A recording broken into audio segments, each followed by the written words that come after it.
Maintenant, réalisons le montage permettant de relever la caractéristique directe. Pour cela, nous allons utiliser ce schéma de montage.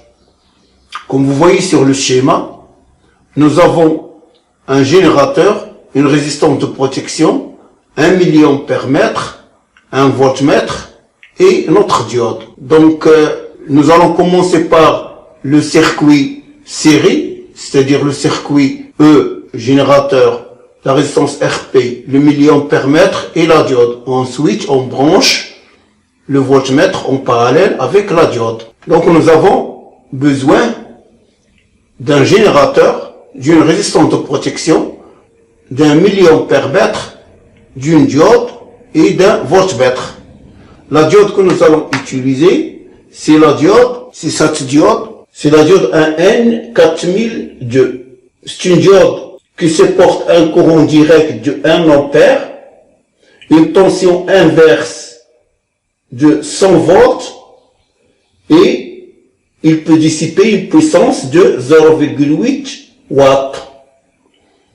Voilà, donc notre diode. Pour la résistance de protection, nous allons utiliser cette résistance. C'est une résistance de 3,3 ohms et qui peut dissiper une puissance jusqu'à 4 watts.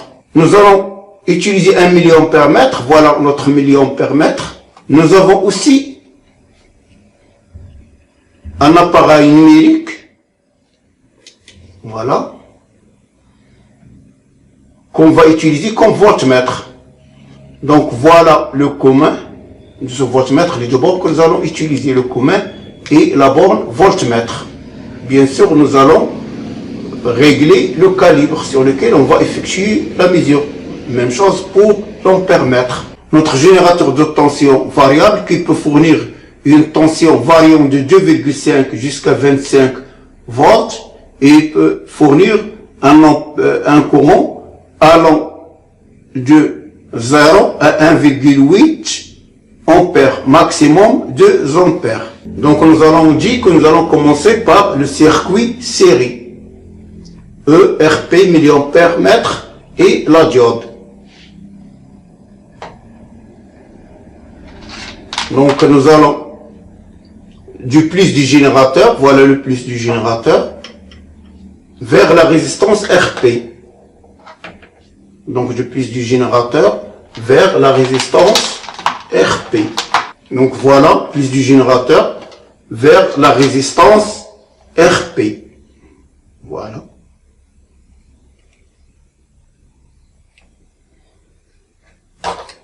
De la résistance, de la sortie de la résistance RP vers le milliampère-mètre.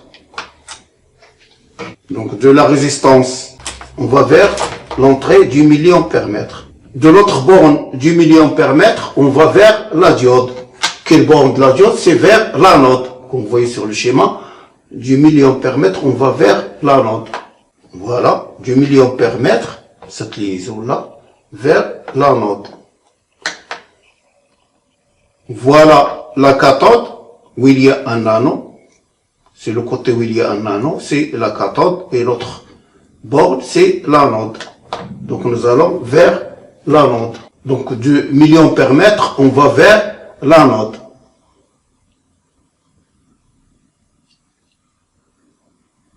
De la cathode, on va vers le moins du générateur. Voilà.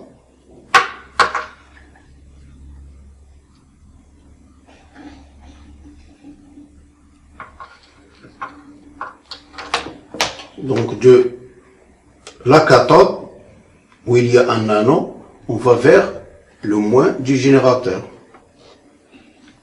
Donc voilà ma résistance, voilà ma diode, je l'ai branchée. Maintenant, qu'est-ce qu'il reste? Il reste à brancher le voltmètre. Le voltmètre, il se branche en parallèle avec la diode. Ça veut dire quoi? Ça veut dire que le commun du voltmètre, ça va vers la cathode. Voilà. Ça va vers la cathode. Voilà la cathode. Pardon, c'est l'autre, où il y a l'anneau. Voilà, vers la cathode. Et l'autre borne voltmètre, ça va vers l'anode. L'autre borne, ça va vers l'anode. Voilà ma diode et voilà l'anode.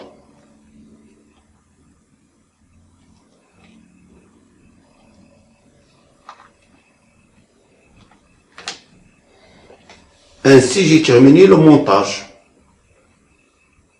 Donc, il me reste à relever le courant ID et la tension UD, le courant ID qui traverse la diode et la tension UD aux bornes de la diode.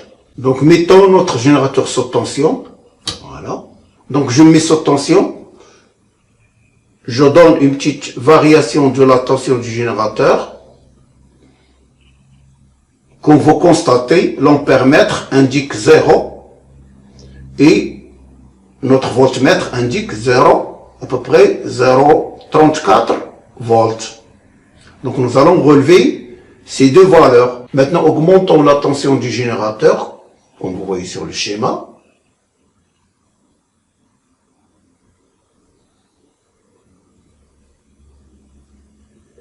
Nous avons toujours 0. L'ampèremètre indique 0 et la tension c'est 0,40. Je continue à augmenter.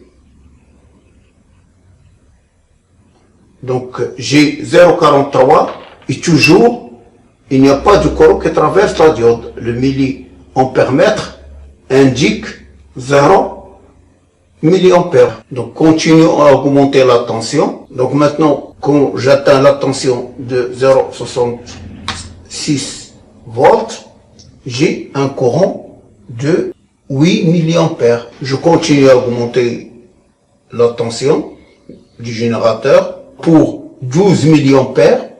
Donc pour 12 milliampères, nous avons 0,68 volts. Donc maintenant, je suis sur le calibre 1,6 ampères. Si je règle la tension pour voir. Donc là, j'ai un courant de 0,5 ampères pour une tension de, pour une tension de 0,83. Je peux augmenter encore le courant à condition de ne pas dépasser 1 ampère. 1 ampère, ça correspond à 100 divisions.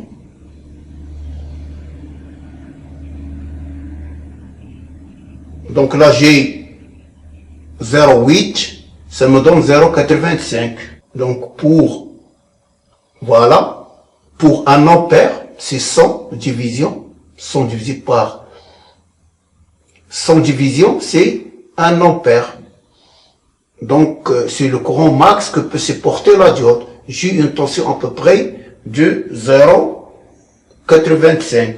Ainsi, j'ai terminé les mesures concernant le courant ID, le courant direct et la tension directe aux bornes de la diode. Donc voilà les résultats que nous avons obtenus pour UD et ID. Maintenant voyons pour le montage inverse, pour relever IR et UR.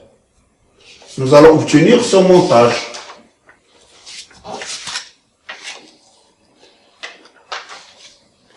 Le moins, ça va vers l'anode et le plus, ça va vers la cathode. Montage pour relever la caractéristique inverse. La seule particularité, c'est que le voltmètre, au lieu d'être branché aux bornes de la diode, il est branché en parallèle avec le milliampèremètre en série avec la diode. Donc, je vais changer la position de mon voltmètre. Voilà mon voltmètre.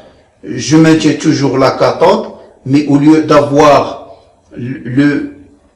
l'autre bord du voltmètre branché à l'anode, on va le brancher à l'entrée du milliampèremètre. C'est-à-dire la sortie de la résistance RP. Donc voilà ma résistance RP.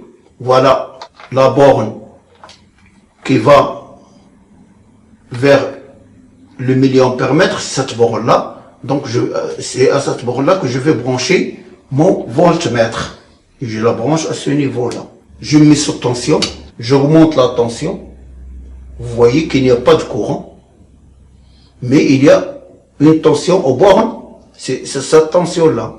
Aux bornes de l'anode et la cathode, bien sûr, la diode en série avec le milliampèremètre. Donc j'augmente et vous voyez que la tension il augmente. Donc pour plusieurs valeurs, nous avons toujours le courant dans le circuit nul. Le courant dans la diode mesuré par le milliampère-mètre indique 0. Donc cette tension c'est la tension inverse. Et nous avons dit que la tension inverse, le constructeur nous dit que sa tension ne doit pas dépasser 100 volts pour ce type de diode, c'est-à-dire pour la diode 1N4002. Nous avons dit que sa tension inverse, c'est la tension mesurée lorsqu'il est polarisé en inverse, ne doit pas dépasser 100 volts. Donc j'augmente, vous voyez, donc 10, 12, 15, 16, à peu près 16.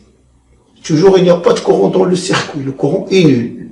La diode est polarisée en inverse. Donc pour toutes les valeurs de la tension, nous avons 0.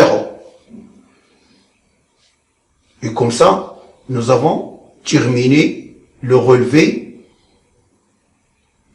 du point de mesure IR-VR. Pour la caractéristique inverse, nous avons dit que pour toutes les tensions appliquées par le générateur, nous avons un courant nul dans le circuit.